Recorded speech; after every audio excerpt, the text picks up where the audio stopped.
show. Jasmar Jazz Bennett is an accomplished educational leader, a dedicated mother of two, a dynamic fellow podcaster, an event host who has spent over 2 decades, yes, 2 decades, fusing her passion for education and media. She is the creator and host of an award winning podcast, Jazzy Conversations with Jazz, where she's talking about the comeback and just sharing people's incredible life journeys and hopefully inspiring other people that they can do it too. Absolutely. So Absolutely. let's talk about uh, your journey and education, your FAMU Foundation. Yeah. You hold a bachelor's degree in journalism from Florida AME. AME. Right, we're going to take it to church. Yeah. From, let me just say, FAMU. How did your time at an HBCU and specifically your journalism studies shape the way you use your voice today? So, graduating from the Florida Agricultural and Mechanical University, the highest of 7 hills, All right. where the rattlers will strike, and strike again. You have to say all of that.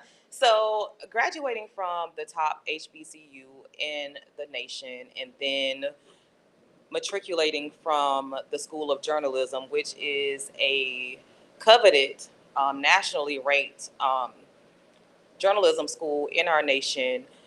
It afforded me the opportunity to use my voice in a powerful and confident way. When you go to Florida A&M University, you learn how to introduce yourself in a specific way. You learn how to lead with excellence, with service, with caring. Everything that the institution was founded upon, but knowing the wealth of knowledge and experiences that the professors in J School have, and then hearing about the alumni that have come from the School of Journalism, Right. it just puts you in this mind state that you are unstoppable and that your voice can be heard on any platform, whether it's locally or whether it's a nationally, globally syndicated platform. And so I was just told when I went to J School that you got to jump in. Don't wait for anybody to ask you. You jump in and you just ask them. I went to J School, didn't know how to edit, didn't know how to do anything, and someone taught me how to edit on the equipment that we had, because we didn't have high school equipment, we had college equipment. And what I fell in love with was the radio.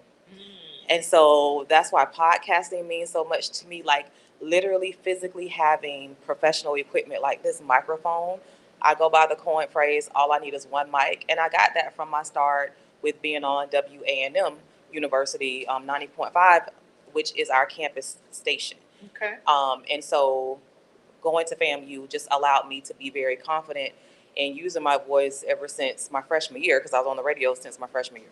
Oh, wow. Yeah. Okay.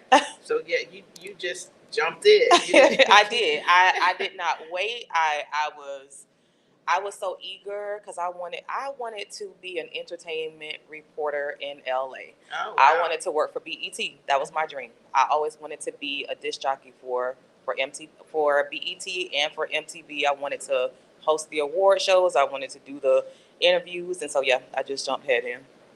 Wow. Yeah. That's fantastic.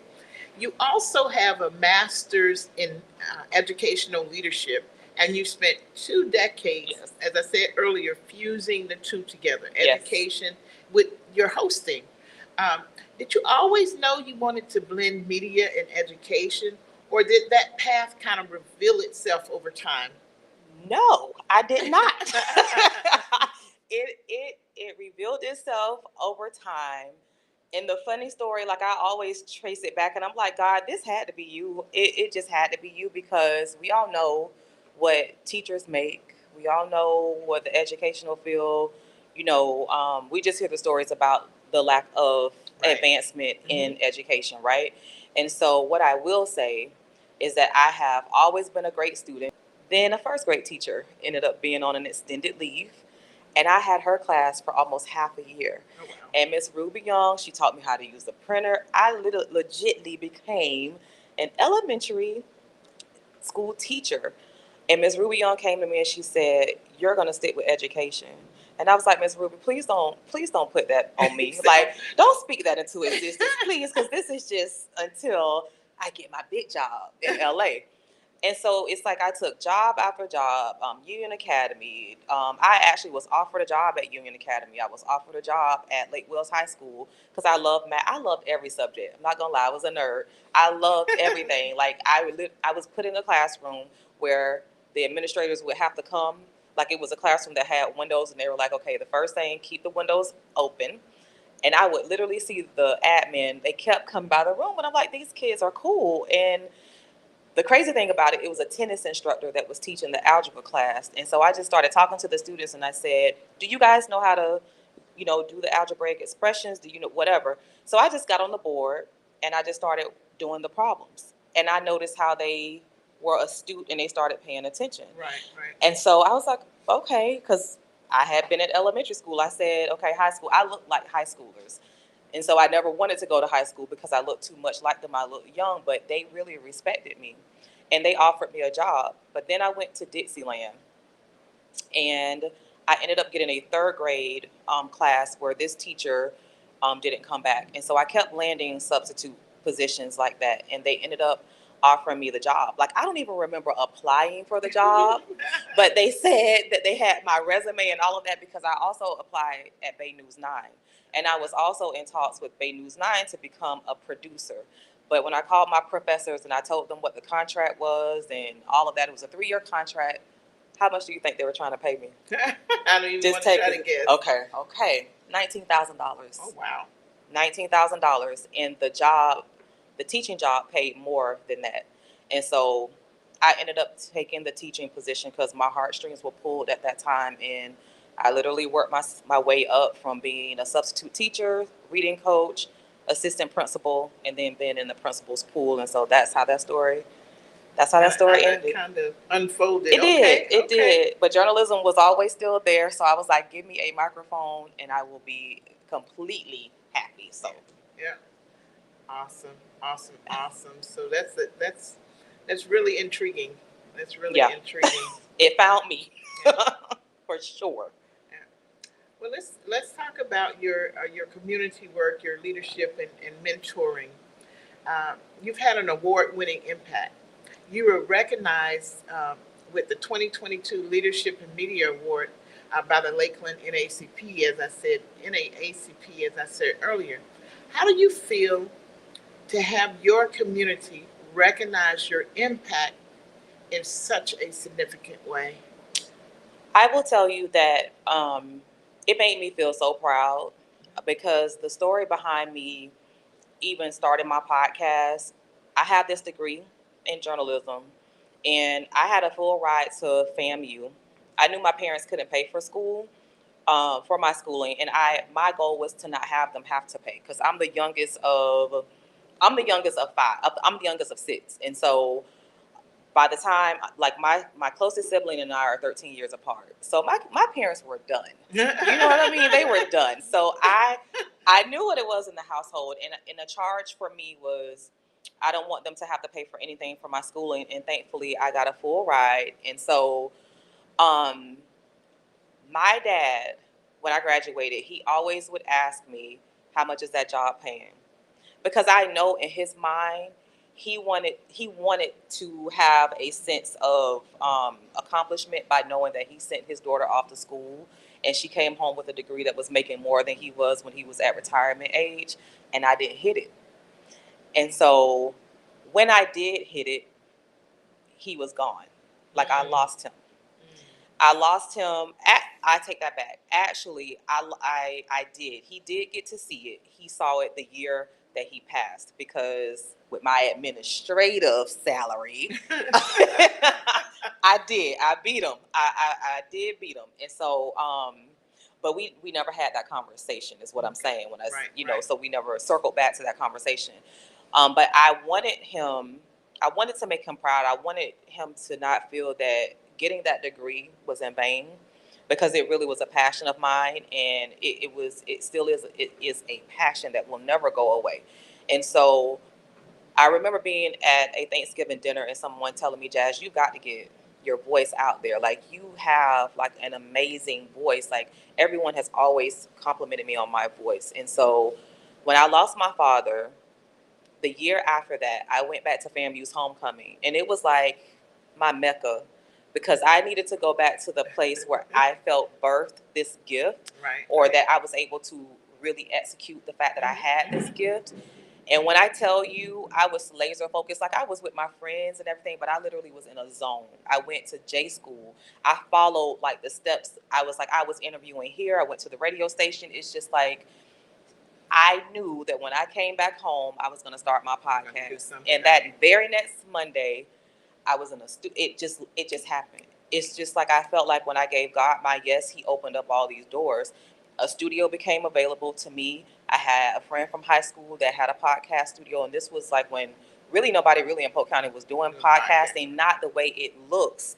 Like, people may go live, or people may do it in some form, but to have these mics, to be able to have it on a streaming platform, to legitly have it be global, Right. like that's where I was. And I wasn't thinking about accolades. I was thinking about, I know that God gave me this vision because I've always loved the underdog. I've always loved that story of, how did you overcome this? And I get that from my son, because I always call him my comeback kid. This boy will start off low, then go high. Start off low, then go high. And it's just like, you are literally my comeback kid. And I always labeled my students at my school who were in the lowest quartile, they were my comeback kids, because I was like, it doesn't matter how you start, it matters how you finish. Absolutely. And I'm going to help you get there. So it wasn't about the awards, but to see that my hard work was recognized and people were starting to see it. Because when the people that I had on my podcast early on, and for them to be very vulnerable and share their experiences, and it touched people around them, it was making an impact. Right. And I wasn't doing it for show, I was doing it for purpose. So to see that purpose met an award, I was like, okay, like, I got something here. It felt great. Yeah. A long way to answer your question, but it felt great. Oh, I'm sure. Amazing. Wow, that's great. That's great. Between your role as a community liaison program director for Academy Prep Yes. in Lakeland, and serving on the board of Girls Leave a Mark, I love that program, Yes. by the way. Youth leadership is clearly close to your heart. What is the most important lesson you try to instill in young girls and students you mentor? I'm a dreamer, and I also have a vision. I'm a visionary also. I just went to FAMU's summer graduation ceremony. And one of the alumni who helped Will Packard and all of these people when he came out with his movie, Chocolate City, and all of that, he spoke to the graduates and he said, it's great to be a dreamer, but you need to be a visionary. And that message stuck with me, and I was like, well, I'm both of them, but ultimately I'm a dreamer. Like, my office literally has dreams, something with dreams all around it, because that's just me. I like, you have a grandson, you know, kids. When you talk to them about what they want to be, I want to be Spider-Man, or I want to be the president, or they have these huge dreams. Right.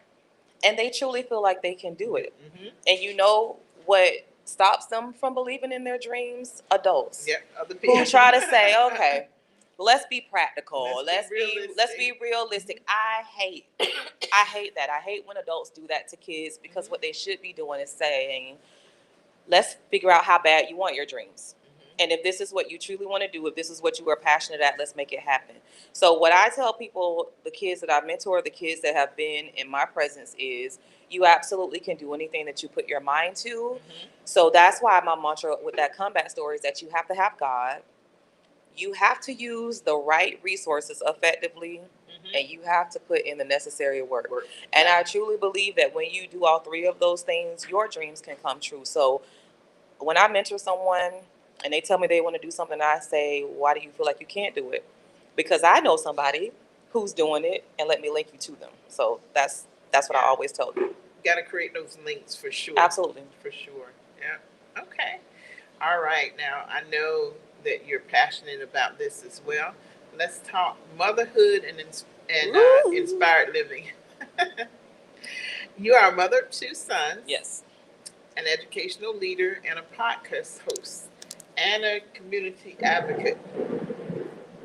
What does what does the balance actually look like for you, or is balance a myth? What balance? What? Like I feel like I'm doing a little Kim dance sometimes. Like when you're you, woo, the balance. So,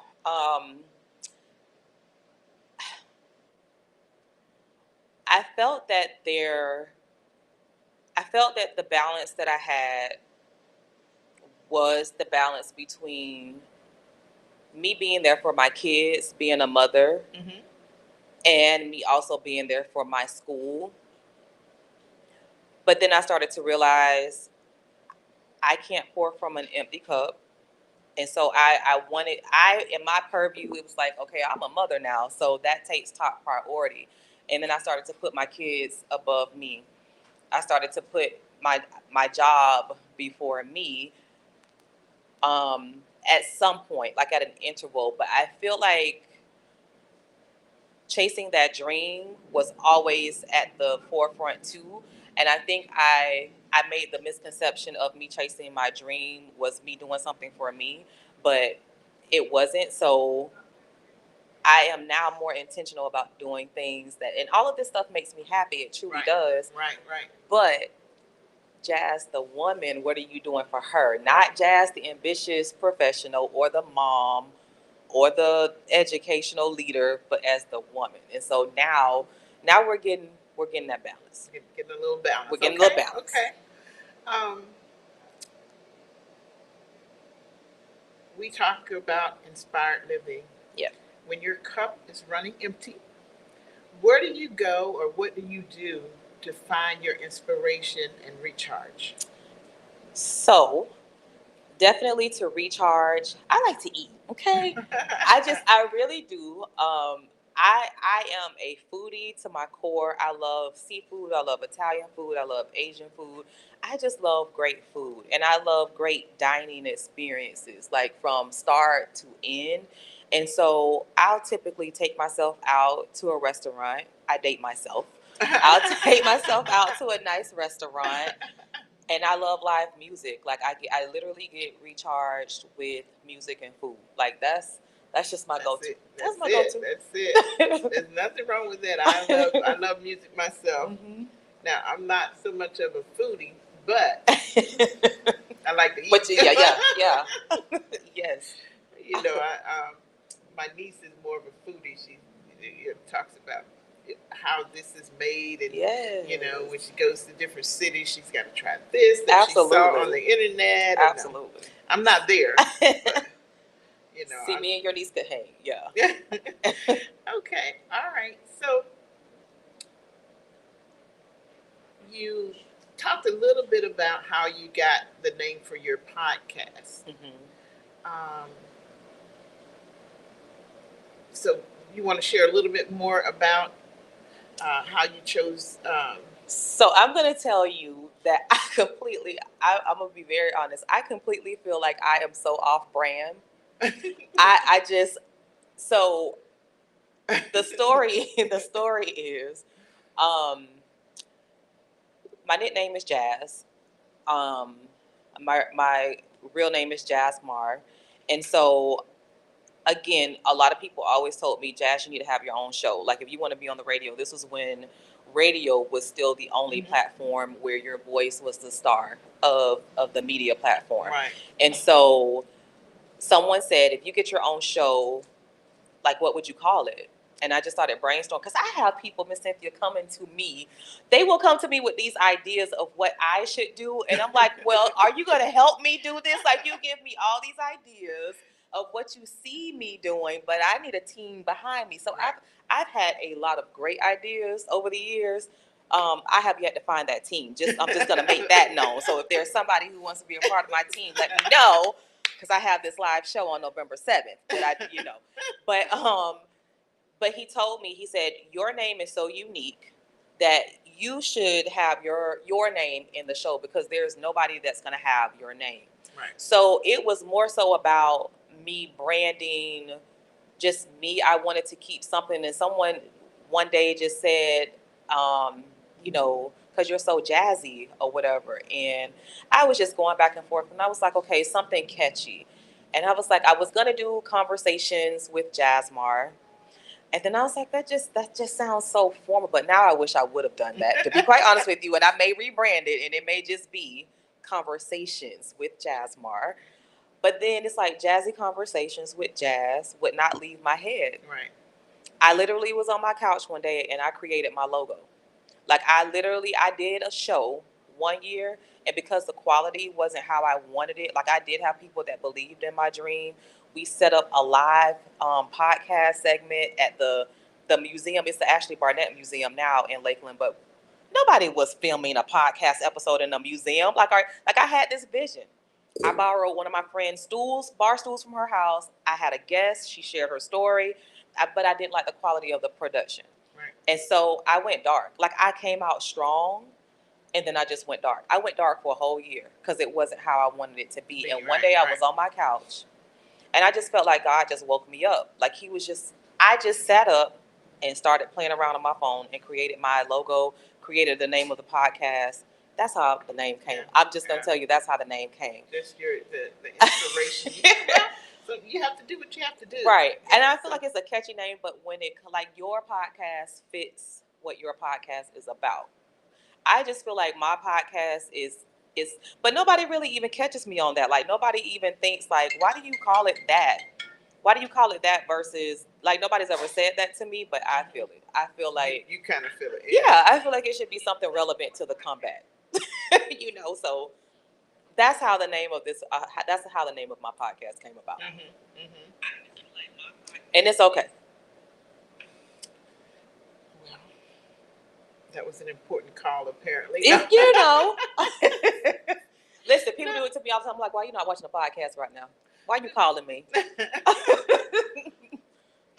Yeah, that was my brother. I'm gonna get him because he knows that I'm on the air. But okay, now I'm gonna go off strip just a little bit. Tell me about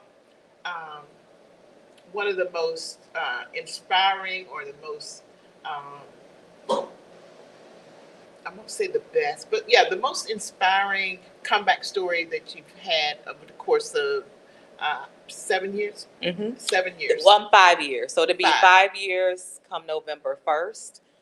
So I always have my podcast, my live events for the anniversary show, like that first Saturday of the month. But it'll be 5 years. Oof. I've had over 180 episodes. Oh wow. And sometimes those episodes have had more than one person on it. Like if it's a friend group or if it's a team that's a company.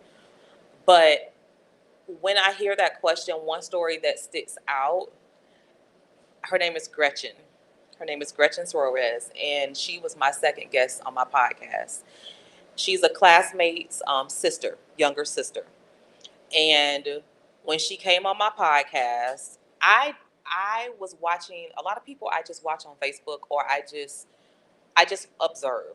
I'm a keen observer, right? And so I was just looking at her and I'm like, I know you because we went to high school and you were in Bartow IB's program, but we're grown now. Like I'm in my 40s now. She probably just turned 40, or she's in her, late 30s. And I'm looking at you, and we have these pathways that we think people's lives should go, because she's an engineer. She's a civil engineer, excuse me. But then I started seeing things like her post, the fact that she's on a morning show, a morning radio show. And I'm like, how do you go from civil engineering to being on a syndicated morning talk show? And then she was talking about the fact that she wanted to be a playwright. And so I'm like, these things just don't go together. I like her because she's like me. I'm doing education. I'm doing broadcasting. I'm like, she seems like a dream chaser. I get her on my podcast, and she talks to me about the pressures that she had to overcome by being in the IB program. Like it is a very strenuous program that these kids are placed in. Right. Like right. they are knocking off two years of college by going through this program as high schoolers, and they can be very smart. They can be off the chart smart, but can you handle it emotionally Right. and socially? And so she went on and she was telling this story about her having to overcome that. She was telling this story about how in her heart of hearts she's always wanted to be a playwright. She knew she was smart and she knew she could do the engineering route, and that's what she did. But she talked about the pressures of her not following her passions, whereas it took her down the road that she was contemplating suicide. Oh my goodness. And no one knew it. Of course, nobody knows it. Nobody really knows when people are like, you could Really not going tell, through. right? You couldn't tell by looking at her, and it was something that shocked me on the show because I would have never guessed that. And she just said when God brought her through that, she decided that she was going to pursue her dreams. After that podcast, not even a year after she was on that podcast, she literally did exactly what she said she wanted to do because she's Puerto Rican and she wanted to honor not only her Cuban roots, Puerto Rican roots, but she wanted to honor her African roots because they're all intertwined. And she literally did a one woman play where she paid homage to both sides of her culture.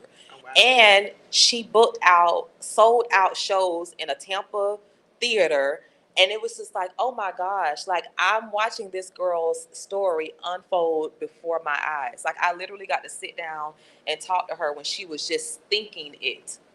Now this girl has her own production. She's won award after awards. She's moved out of town to pursue her passion. She actually teaches theater. Wow. And is selling out plays. Yeah. She's been in New York on Broadway. So that was the most inspiring story that I was just like, oh my gosh, like you are doing what you said you were going to do, and Yeah. you overcame your situation. So you have to follow your passion. You do. Yeah. You do. Yeah. You can kind of get locked into doing things to make money. Yeah. You can get locked into things that other people think that you should be Very doing. true. And but if it's not truly your passion, you're not going to be satisfied. Absolutely. You can be making six figures and just not be satisfied. Let me tell you something. Like I have met people like that because I want to make money. Like people like in my career right now, like when we have these conversations now about what drives you, I'm not even gonna hold you. Like I am passionate and I know that I will never go away from what's passionate to me. Mhm. But now my mission is to discover how to make it lucrative because I'm gonna be a multimillionaire. I really am. And so I am now, my trajectory is I'm following my passion so I know the money is gonna come.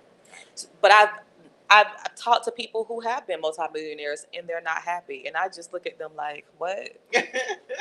Like I know your life should be easier, but you're not happy? Like why? And I'm just like, yeah, if you could reverse it, like what would you do? So you are absolutely right. But Yeah. that just puzzles me because the only thing missing from my life right now is the millions. And then when I talk to people who have the millions, it's just like, why are you not happy? Right. But it's true. Yeah, It's true. It's true. Well, we're going to do a round of rapid fire questions now as Okay. we wind down this interview. Thank you so much for being willing to share. Absolutely. So let's do this rapid fire round so that they can Okay. get to know you just a little bit better. Okay. All right. The power of the comeback in just one word. God. Mm, God. absolutely. Yeah. Best piece of advice you've ever given one of your students or mentees. To believe in themselves and follow their passions because the money will come. Mm-hmm. Okay. What is your absolute go-to song when you need an instant energy boost before going live? So surprisingly, I don't use music as a motivator before I go live. But what I will say is a song that gets me like really, really crunk, like to do my song is, or to do my podcast is the song that I use for my intro and the song that I always play at my podcast events. It's Coily Ray's No Parties. And if you listen to it, one of her lines is, I'm off the better things. I'm only doing things. Um, I'm only doing things that's gonna make me elevate. I only want people around me that's gonna make me elevate. And then it's just, yeah. About the better things. I only want people around me that's gonna make me elevate. And so it just goes into a mantra of that. Okay, I'm gonna have to look that one up. I'm not Do the clean version. Do the what? Do the clean version. Oh, okay. Do the edited Okay, version. so there's another version. Yeah, there's another version. Do the clean version. Thank you for that. Okay. Um, if your life story was a headline right now, Ooh. What would it say? Ooh, what would it say? What would it say? Um, it would say jazz and transformation. Okay. All right. Um,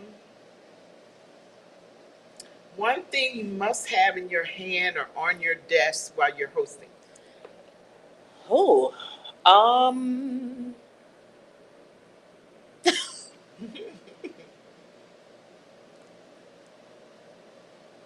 there really isn't a thing. Okay. I like a lot of light, and I know that's not something that I have to have in my hand or in my sight, but I just like brightness. Okay. It just gives me energy. Okay. What's the best lesson your two sons have taught you? That I can do it. Okay. That I can make it. I'm a single mom, but I didn't set out to be a single mom, and I actually was with their dad for a long time before they even came along, and afterwards too. But I always had this mindset because my dad was the type of man that wanted to keep his family together, and I come from a blended family, so he does have other kids from my mom. But I just remember one of our deep conversations that we had was, if you can make it work, be there, make sure that your kids have a fighting chance. Right. And honestly, in this relationship, though there was love in this relationship at one time, when it was not there and we were no longer compatible and couldn't make it work, I realized that I stayed longer because I was doubting if I could do it by myself. I didn't want a narrative for my kids. I didn't want my kids to be without. And so that was something I was very fearful of. But my dad always taught me to have my own. So I always had my own house aside from his. I always had those things in place, but I was like, I don't know if I can. I had two kids, right, and we didn't try for them. And we put measures in place that we did not try for them, but they're here. So I know that they were meant to be here. They taught me, Mom, you can do it. Okay. Mom, you are equipped to do it. So that's an awesome lesson. Awesome lesson. All right. What's your favorite spot in Lakeland to unwind or think? My favorite spot in Lakeland. Um, so I love houses. And I've always loved houses since I was little. Like, I wanted to be an architect at one time, and a lot of people don't know this. Like, I literally used to buy like home books, like when you check out in the grocery store line. Instead of asking my mom for candy, I would ask for these books. They were architecture books. Like, I know, weird, right? So I have a certain neighborhood that I ride in, that I want to live in. And so I go there and I envision myself living in these houses. So I always take a long drive and say, this is your future. Okay. All right. All right. Early bird or night owl? Definitely a night owl. I am still not a morning person. I literally created a job opportunity where I don't have to be working till 10:30. That's bad, right? That's horrible, but it's not really horrible. It's just the fact that I have been able to create my own lane how I wanted to make my life. But I'm like, Lord, people who are really goal getters and multimillionaires, I got to change that, because if I want to be a multimillionaire, I got to get up. Well, I'm a night owl, and yeah, no early bird for this girl. Yeah. Uh, what's one word that would describe the legacy you want to leave behind? I can't say it in one word. Um,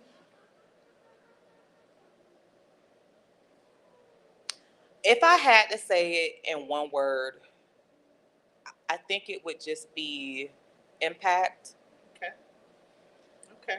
And I say that because I look at a lot of people who have left behind like these scholarship endowments, and they're gone, but their impact is still here, right, impacting the future. Right. Yep. Impact. I like that. Complete this sentence. What you got for me? This is the last one. Okay. Living an inspired life means. The responsibility to find what God has purpose for your life and do exactly that. Okay. God has purpose. Yeah, that's what we were talking about earlier with, making sure you do your passion. Yes. And you must make sure that passion aligns with God's purpose. Absolutely. Well, thank you so much. I'm going to close with two things, give you an opportunity to talk to the audience. What's the next big thing for the comeback or milestone you're working towards right now? So the next big thing definitely is my 5-year anniversary podcast live show. So I do a live show every year where it's a combination of vendors. We have live music, live interviews, and it's in like a studio format, like a talk show format. I get to have my Oprah on. But we have, vendors in it. We just turn it into an event, an interactive event. But the big thing coming is I am embarking on having definitely a home for the Jazzy Conversations with Jazz podcast, because yes, now we are streaming on StreamYard. It is still available on all podcast platforms, but I want a professional look. I want, because I want to be able to go after advertising and sponsors. So I want a studio that's all mine. Understood. Okay. All right. Last question. Where can our listeners find you? So they can find me on any podcast streaming platform of their choice. I go live every Monday at 7 p.m. Eastern Standard Time on Facebook, IG, and on YouTube. And so that's how they can find me. And I do live events. So I bring my podcast travels. So there's a booking for that. And then I also have the live event that I do for my anniversary show. Okay, that's awesome. And you can also book me to host your favorite event. Because I am an event host as well. I was going to say that. You just recently hosted our Juneteenth program. Yes, I did. And that was amazing. You all did a phenomenal job with that program. Yes. And I'm looking forward to seeing you on Saturday night at the FAMU. Absolutely. I cannot wait. The soiree. I was like, okay, what's a soiree? We're going to soiree. Do you hear me? We're going to have an amazing time, and it's at a great location. The president is coming, so she has committed to coming. We have a great guest speaker, and I'm honored to be the MC there. So yeah, I look forward to seeing you there. Yep. So again, thank you so much for coming. I certainly appreciate the time. Anytime. And sharing your story. Anytime. Thank you so much for having me. You're more than welcome. We'll have you back when you get all of that. Get your own studio. Yes, ma'am. Oh. Yes, ma'am. All right. Well, thank you so much for joining us tonight. I hope you enjoyed our conversation. I hope you were inspired to know that you can do it too. Just follow your passion and align your passion with your purpose from God. This is Cynthia signing off from Inspired Living.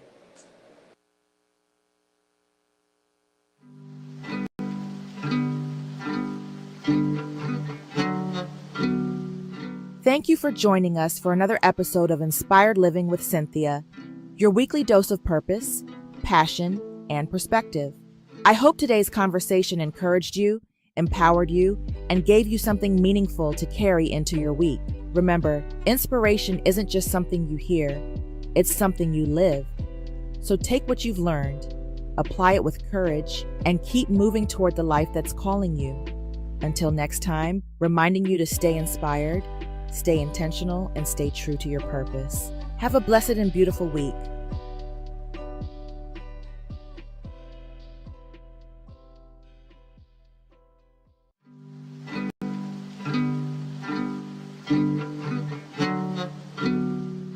Thank you for joining us for another episode of Inspired Living with Cynthia. This podcast was brought to you your weekly by dose Jarrett of Gordon purpose, Ford Davenport, your Davenport Ford dealer for new and used sales. with 1,868 new and used Fords in stock. Visit us to test drive any of Ford's new vehicles, from the best-selling F-150 truck to the all-electric Mustang Mach-E compact crossover. Ford's latest models offer world-class comfort, cutting-edge infotainment, innovative driver safety aids, and